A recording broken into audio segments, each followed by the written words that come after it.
lasy tompoko vavy dia faletrany izay mitsidika ny tokantranonao tonga soa atao anatin'ny fandarana gasy mifoaka. Hiavaka kely ny fandarantsika androany satria ny vahintsika dia tsy izy akory fa i Père Pedro. Nahoana ny hoe vazaha no vahiny atao anatin'ny gasy mifoaka dia satria dia nahavita be izy ho an'ny malagasy rehetra ary amin'ny ady atao amin'ny fahantrana eto Madagasikara dia mitondra ny anjara birikiny amin'izany izy ka izay no antony safidiana ny fandaharana gasy mifoaka ampafantatra hoe iza marina moa Père Pedro arahoara fanadihadiana.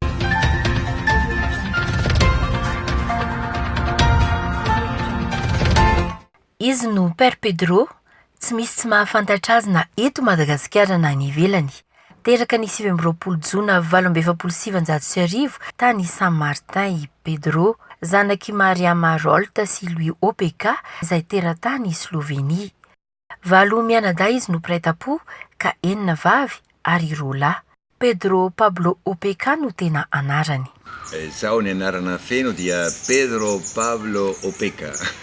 Pedro Pablo anarana olo-masina satria teraka tamin'ny 20 Jiona ary fety ny masinday Piera sy Paul.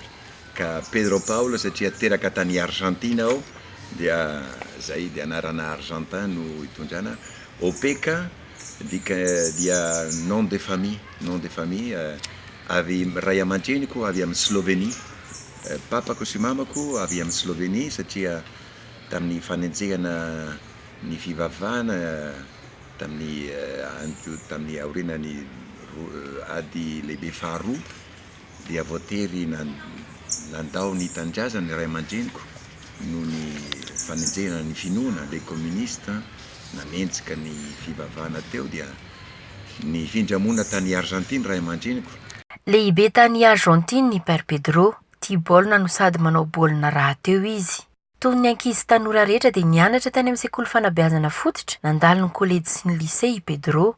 Teo amin'ny 17 taonany dia nandre ny antson'ny Tompo Jesoa izy ka lasa nianatra pretra. Niditra tamin'ny fikambanana Masinda Vincent de Paul i Père Pedro. Reko ao am-poko ao le fiantsoan'Andriamanitra hoe ho pretra dia nanitra anatin'ny seminaire ao amin'ny novisia dia natao le philosophie théologie tahaka ny ireo teo pretra raha zao tontolo izao ka ny teo pretra tamin'izany andro zany aho satria ny Jesoa namana ny mahantra raha namaky ny vaovao mahafaly aho dia nanaitra anazy Jesoa namana ary ary miaina miaraka amin'ny madinika dia hoy aho tamin'izany 10 taona 17 taona tamin'izay hoa io lehilahy io tiako alay tahaka, tiako manaradia an'io Jesoa io namany mahantra. Dia niditra amin'izany seminaire anatin'ny fikambanana Masinda Vincent de Paul zay olo-masina français zay efa 100 taona izay nanampy ny mahantra koa izy dia zay tafiditra anatin'ny fikambanana io aho dia tonga pretra dia naniry ho missionnaire aho. 20 Oktobra 1770 tanteraka ny fanirian'i Père Pedro satria dia nitady missionnaire alefa hiasa akaty Afrika ny lehibeny. Faleko izany izy ary dia tena vonona. Mbola tao anatin'ny fahatandroana raha teo mompera tamin'izany fotoana izany satria mbola tovolahy vao 12 taona monja. Fa mihoatra ny 12 taona ny alako ny Argentine. Tamin'io fotoana io tsy misy mahantra firy tany Argentine. Ka hoy aho hoe ama iraka Andriamanitra anahy, ama pretra anahy tiako missionnaire manampy ireo rahalahy nabavy amin'ny Afrika. Ka avy eo azoko ny taratasy avy amin'ny lehibenay mila volontaire ho an'i Madagasikara. Da hoy aho andao any. Hitany taratra teo amin'ny vahoaka malagasy tamin'izany vaninandro izany firaisan-kina sy ny fitiavana mifanampy eo amin'ny fiainana. Naitra anahy sady nandresy lahatra anahy le vahoaka malagasy zay hitako maso mirahina, mifanampy, mifanaza ary mahay mifampizara. Tena hitako maso. Ny fanazana ny ain'ny olona, fanazana ny fananan'ny olona, ny fanazana ny tontolo iainana, hitako maso. Ka tamin'izany andro izany 20 taona iaho mbola mpianatra ka nangataka amin'ny fikambanana alohany ho lasa ho pretra aho tiako mahalala io firenena io vahoaka io mba tahaka ny tanora mpianatra fa tsy hoe tonga aty de efa ray aman-dreny be efa pretra tahaka ny tanora dia tonga dia miasa teto 2 taona tany faratra Tsimotsinana na Vangaindrano tany aho miasa nanao trano ny la mission tany Vangaindrano tany dia niara-miasa amin'ny olona ka tsy zatra tamin'io fotoana io tsy zatra ny olona mahita olona fotsy olona vazaha miasa mamboatra trano da hoe anao aza miasa fa manome baiko fotsiny wa mitovy isika anao miasa amin'ny angadinao izao miasa amin'ny angadiko dia taitra an'io tamin'izareo hoe ary avy in Argentine aho tia bôl ka dia raha nahita l'équipe ny Vangaindrano mba mahay baolina kelikely aho dia nasaina hoe mba anao mba ilalao amin'ny ekipa ny Vangaindrano dia nanaiky aho ankavaliana ka dia le namako voalohany dia vokatry ny filalaovana baolina satria matetika zay andresy ny zay Vangaindrano sous préfecture dia matetika mandresy farafangana préfecture tamin'ny alalan'ny baolina kitra no nazahoan'ny Pedro namana marobe tamin'izany fotoana izany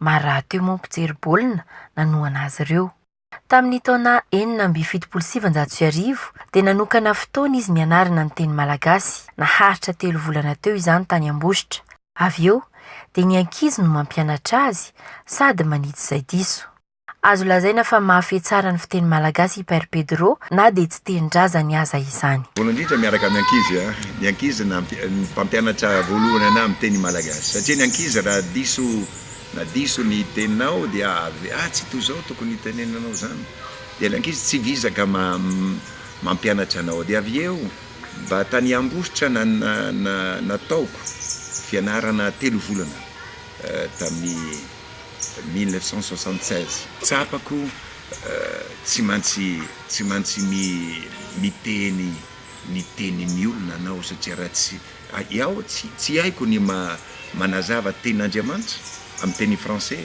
na teny espagnol na teny slovène na teny anglisy fa amin'ny teny malagasy mba ho tsapany olona ary raha ohatra anao tianao mampiova le toe-tsainany olona anankiray dia tsy maintsy ataonao amin'ny tenin-drazana. Ny taona 1979 no forona ny Akamasoa. Mpinamana maromaro ry zareo no niara-niasa namorona ny hetsika fanampiana ny mahantra tany am-boalohany. Teo niteraka ny anarana hoe Akamasoa. Tamin'izahay nanomboka ny ity asa soa ity dia tsapanay mety haritra ka tenenako amin'ireo mpiray miasa amiko tamin'izany andro izany andaotsika mitady anarana ity hetsika satria isika tsy fikambanana fa hetsika ny fifanampiana hetsika ny mitondra fivoarana mitondra fahamarinana mitondra fandrosoana tsy fikambanana fa hetsika andao tsika itady anarana ity hetsika ity dia teo izy mitady dia misy namana anankiray laza hoe ahoana raha ataotsika Akamasoa dia ny be sy ny maro nanaiky satria Akama sady soa Akamasoa tsara ny anarana sady bons amis Akamasoa dia samy nanaiky dia raikitra amin'izay Akamasoa. Ankoatra ny ady amin'ny fahantrana dia modely amin'ny mpiarabelona azy i Père Pedro ny fihetsika olombanona izay ataony dia mitory fiovantoetra amin'ny manodidina azy ka mahatonga ny olona mivoatra sy mandroso. Saoran'Andriamanitra naharitra 30 taona satria sady tsy naharitra ho fotsiny fa nitombo raha izaho nahalala fa ity Akamasoa ity ivelatra toy izao raha nahalala tamin'ny voalohany mety andositra hiala Madagasikara mihitsy satria mety matahotra aho aiza ahitana moyen aiza ahitana vola aiza ahitana finance amelona vahoaka 5,2 isan'andro kanefa Andriamanitra manome anao hery zay ilainao isan'andro de hoy izy irosoanao fa ao milamosinao zahay ao anamosinao Andriamanitra asan'Andriamanitra ty fa tsy asa olombelona akamaso tsy asako asana ary izao mpanompo eto zao mpanompo ary miteny am'ireo mpiara-miasa amiko raha izao mpanompo anareo da manino nareo de hoy zareo mpanompo koa dia samy mpanompo dia raha samy mana toetsaina toy izao afaka mandroso isika fa raha samy te ho lehibe samy te andidy te anapaka te manome baiko da tsy mankaiza isika zay tsy mankaiza 30 taona ny akamasoa ankehitriny atreto de efa mahatratra 10 etsy ireo olona nahita soa nandalo tao amin'ny toby akamasoa raha toka 2 alina mahery amin'izao fotoana izao ireo fianakaviana mipetraka ety Andralanitra sy ety Manantena soa. Ny fanovana toe-tsaina no asa tena sarotra hoy Père Pedro na izany aza de mitontolona zay raha maloto le tanàna zao koa mandeha manadio tanàna raha mahita amin'ny taratasy amin'ny arabe zao koa mandray io taratasy ariako amin'ny toerana fanariam-pako manome oatra velona le oatra velona tena mahasaraka ny olona mavesa-danja kokoa noho ny teny noho ny fananarana satria ho izy natao izy mananatra nefa nataony koa avy eo. Tamin'ny 20 volana septambra lasa teo no nanamariana ny fankalazana ny 30 taona nijoroany Akamasoa. Tamin'ny fotoana io ihany koa no nanolora ny fanjakana malagasy marim-boninahitra Grand Croix de 2e classe de l'ordre national ho an'ny Père Pedro izay nahavita be ho an'ny vahoaka malagasy. Amin'ny anaran'ny vahoaka malagasy izao Andry Rajoelina filohan'ny Republika ny Madagasikara ary filohan'ny marim-boninahim-pirenena dia manondratra anao Père Pedro eo amin'ny laharam-boninahitra ambony indrindra Grand Croix de 2e classe de l'ordre national malagasy. Toy ny tolona tena mitohy mihitsy teneniko foana amin'ny mpiara-miasa amiko io mbola betsaka ny olo sahirana mbola betsaka ny ankizy tsy mianatra mbola betsaka ny fianakaviana tena mizaly ka tsy maintsy ampihana tsy maintsy tohizana na fankasitrana ino ho azoko dia raisiko ho fankairezana ary raisiko amin'ny anarany vahoaka Akamasoa manontolo ity marika-pakasitrana ny Madagasikara raisiko ampitiavana sy ampanazana ary ampanetren-tena ho an'ny vahoaka Akamasoa manontolo sy ny vahoaka malagasy manontolo zay mitolona ho an'ny zanaka ho an'ny taranaka zay naterana. Ankoatry ny fahazahoany marim-boninahitra dia isan'ny nanamarika ny Père Pedro sy ny Akamasoa ny fahazahoana tsodrano avy amin'ny Papa Raimasina fotoana ny havaka tsaroana ary tsy adinoana mandrakizay ny fandalovan'ny Papa François hoy Père Pedro. Le fihetsem-po tamin'izany andro zany tena hafaliana be mihitsy satria Papa Raimasina le mpampianatra na teo aloha zao 18 taona nianatra filozofia tamin'ny facultény filozofia ny jésuite tamin'ny Collegio Maximo à San Miguel akaikin'ny Buenos Aires dia izy nampianatra ana introduction à la philosophie manditra ny 2 semestres na 3 semestres dia avy eo adiniko ny tare fa le anarana tafazanana teo fa le tare adiniko kay aty aoriana io lasa Papa Raimasina ho an'ny kristiana rehetra eran-tany dia izy ho tonga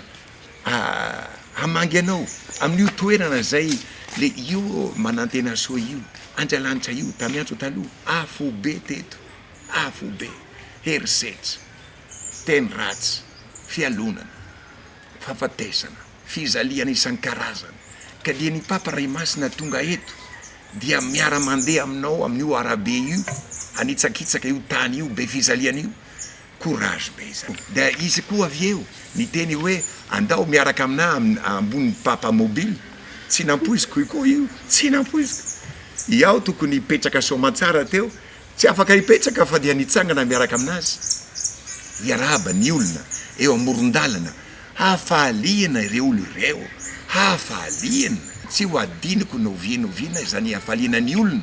Ahita ny papa akaiky ary ny papa feno hafaliana mahita zany fihetsim-po ny vahoaka izany.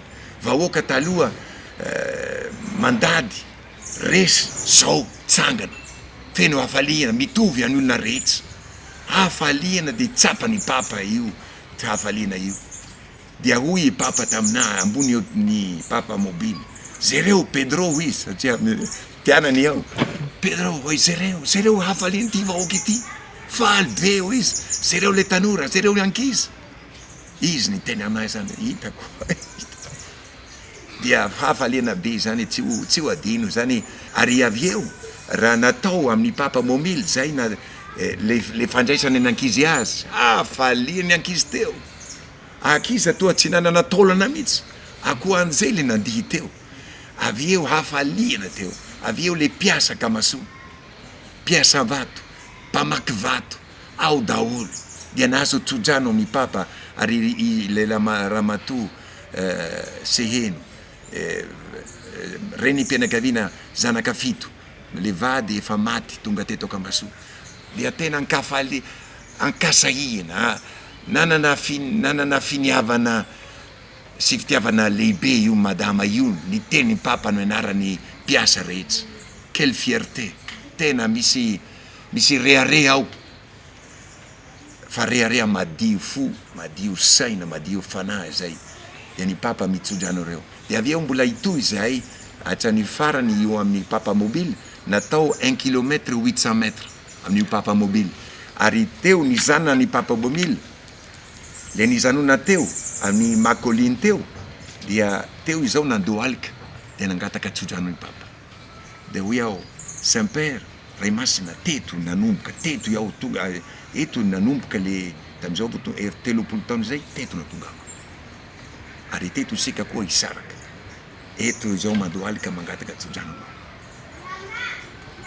Dia ny olona teo, feno olona, orakoraka, kiakiaka, hafaliana, tahaka ny andanitra. Tsy ho adino noviana zany. Fankairezana lehibe ho an'ny vahoaka malagasy manontolo, ho an'ny mpiasa mpamaky vato, ho an'ny tanora, ho an'ny ankizy, ho an'ny ray aman-dreny, sa ny famangina nataon'ny papa teto Madagasikara sy ny Kamasoa.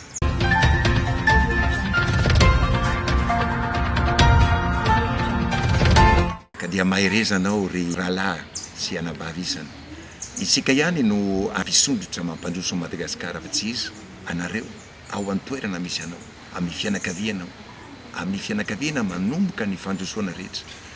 Zao nanana chance tsara ny dadako, mamako, papako nampianatra anahy hiarasa, ary naza hoe aoka ho marina anao, aza mangalatra dia ny papako amiko. Ary izy tsy nangalatra, tsy nandainga novinoviana. Ary mamako nilaza hoe raha misy olo sahirana mandondona varavara atsika, tsy maintsy ampiana, satria misy fona olona sahira kokoa nohony tsika. Ary saorako an'Andriamanitra nanana zany ray aman-dreny zany. Ao amin'ny fianakaviana no hipoira ny fandrosoana rehetra, ny fahamarinana rehetra. Anareo ray aman-dreny mikelezaina ho an'ny zanakao, tiavo zanakao, tsisy zavatra ambony ny ainy zanakao, ry ray, ry reny. Ary anareo tanora tiavo ny ray aman-drenao, ampio ray aman-drenao. Aza varena mirendrarendra, mora latsaka ankady, fa sarotra miala amin'io lavaka io. Ka dia omeo ohatra velona tsara amin'izandrinao. Le ankizy malagasy mahafinaritra, mitovy ny antsika. Fa raha tsy mahita ohatra velona tsara, da mety diso lalana koa izy. Ka dia anareo ry tanora manana hery, mitsangana anao, mitsangana ary aza dino n'Andriamanitra. Aza ny loasa mangina no zarena f'Andriamanitra tapondoka. Ary aza dino koa ny fanahy no maholo. Raha tsy mana fanahy isika, tsy afaka mitondra fanantenana na ho aniza, fa raha manana fanahy isika, afaka mitondra fanantenana ho an'ny fianakaviana, ho an'ny mpiray tandrazana sy ho an'ny vahoaka malagasy manontolo. Andriamanitra hita sy mitsodrano ny vahoaka malagasy nandray anahy 7 taona izay, ho rahalahy, ho namana, dia valiako amin'ny asa soa izany fitiavana izany. Tahiana Andriamanitra ny vahoaka malagasy rehetra.